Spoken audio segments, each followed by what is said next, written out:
इस क्योंकि जन्म जिसका होता है तो मरण निश्चित रूप से होता है। इसलिए जब तक जीवन शेष है तब तक अपने को शांति के साथ, विवेक के साथ, विषयों और कषायों को कम करते हुए आप सच्चे देव गुरु शास्त्र की उपासना करने के लिए समय निकालो। बाकी बैठे बैठे 24 घंटा संसारी प्राणी विकताओं में लगा हुआ है, जिन विकताओं के माध्यम से अपना कोई भी जीवन का हित नहीं हो सकता, और हित का यदि होगा तो सत्कथाओं के माध्यम से होगा।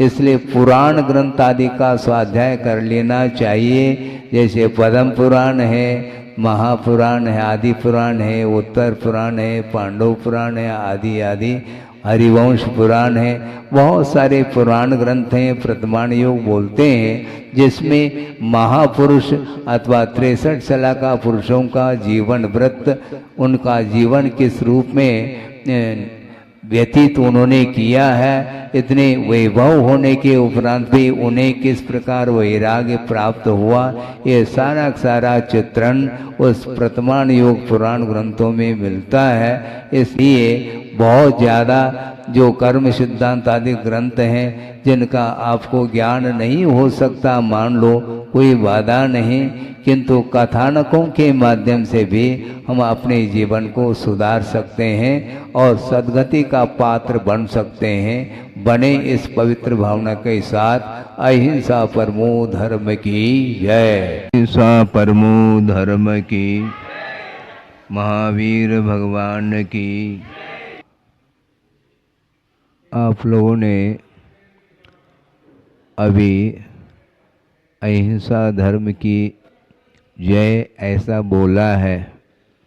वस्तुतः यह अहिंसा परम धर्म इसलिए है, यह विश्व धर्म है। चाहे राम भगवान हो, चाहे हनुमान हो, चाहे महावीर हो, सभी ने परस्पर एक दूसरे के प्रति करुणा का उपदेश दिया है। एक दूसरे के प्रति अनुग्रह का भाव रखना चाहिए, क्योंकि प्रत्येक जीव के यही इच्छा रहती है। हर व्यक्ति शांति के साथ जीवन जीना चाहता है। किसी को भी कष्ट इष्ट नहीं है। कष्ट से, दुख से ऊपर उठने के लिए ये जीवन मिला है और एक दूसरे के प्रति दया का भाव रखते हुए ही जीवन जिया जा सकता है। मुख्य रूप से आप लोगों को ये चाहिए कि वस्तुतः जहाँ कहीं भी देखो वहाँ पर एक दूसरे के प्रति दया का भाव धीरे धीरे कम हो रहा है। और हम ये पूछना चाहते हैं कि पेड़ पर फल लगता है, हम ये पूछना चाहते हैं कि जिस प्रकार पेड़ के ऊपर फल लग जाता है और मीठा मीठा फल आप लोग सेवन करते हो, क्या इस प्रकार मांस मिल सकता है क्या? जब तक जीव का घात नहीं होगा तब तक मांस की उपलब्धि संभव नहीं है। इसलिए एक जीव के जीवन को समाप्त करके अपने जीवन को सुरक्षित करने का जो भाव है यह ठीक विपरीत भाव माना जाता है।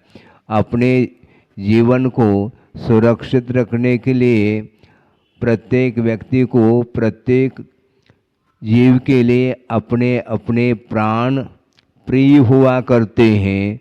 तो उसी प्रकार हमारा ये कहना है अथवा महापुरुषों का यही उपदेश है, प्रत्येक जीव के प्रति करुणा का भाव होना चाहिए। और मुख्य रूप से आप लोगों का ध्यान उस ओर दिलाना चाहूँगा कि वर्तमान में मानव के लिए तो बहुत प्रबंध है, आप लोगों का जीवन प्रबंध के साथ चलता है, किंतु जो पशु हैं उनके लिए क्या प्रबंध है बोलिए आप, क्योंकि आप लोग तो एसी में रह रहे हैं, फुल फैसिलिटी के साथ जीवन आपका चल रहा है, किंतु पशुओं का जीवन पराश्रित है, वो मूक प्राणी है, वे अपने कष्ट को, अपने दुख को व्यक्त नहीं कर सकते। आपको यदि कष्ट हो जाता है तो आप एक दूसरे के सामने रख करके उसका प्रतिकार, उसका उपचार कर लेते हो, किंतु पशुओं के लिए समय पर न खाना मिलता है, न पीना मिलता है, और कोई रोग इत्यादि उत्पन्न हो जाते हैं, उसके लिए भी कोई यथोचित उपचार आदि नहीं हो पाता। इसलिए आप लोगों का परम कर्तव्य है, जिस प्रकार आप अपने परिवार को बिल्कुल अच्छे ढंग से जीवन जीने के लिए पुरुषार्थ करके, वित्त का उपार्जन करके सुखमय जीवन व्यतीत करते हैं, उसी प्रकार पशुओं के प्रति भी करुणा का भाव जागृत होना चाहिए। हमारा यही कहना है, यह विश्व धर्म है, अहिंसा धर्म है। प्रत्येक जीव का जो जीवन चलता है वह स्वतंत्रता के साथ जीवन उनका व्यतीत हो, इस प्रकार मन में भाव रखना चाहिए। और कभी भी मांस का सेवन नहीं करना चाहिए। मद्य, मांस और मधु, आप लोग सुन रहे हैं क्या? नहीं, उपदेश के लिए आप लोगों ने निवेदन किया और आप लोग तो सुन ही रहे हैं। साथ साथ जो स्कूल के बच्चे हैं छोटे छोटे, उनके ऊपर भी शाकाहार का प्रभाव पड़ना चाहिए।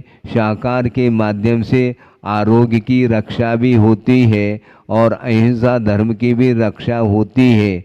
आरोग्य की दृष्टि से भी यदि मान लो शाकाहार का आलम्बन लेते हैं तो निश्चित रूप से धर्म के संस्कार बढ़ते चले जाते हैं और एक दूसरे के प्रति करुणा का, यह परोपकार का भाव जागृत हो सकता है।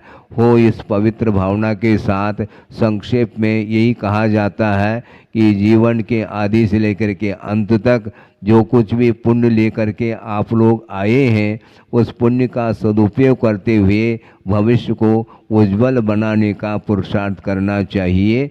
अहिंसा परमो धर्म की जय।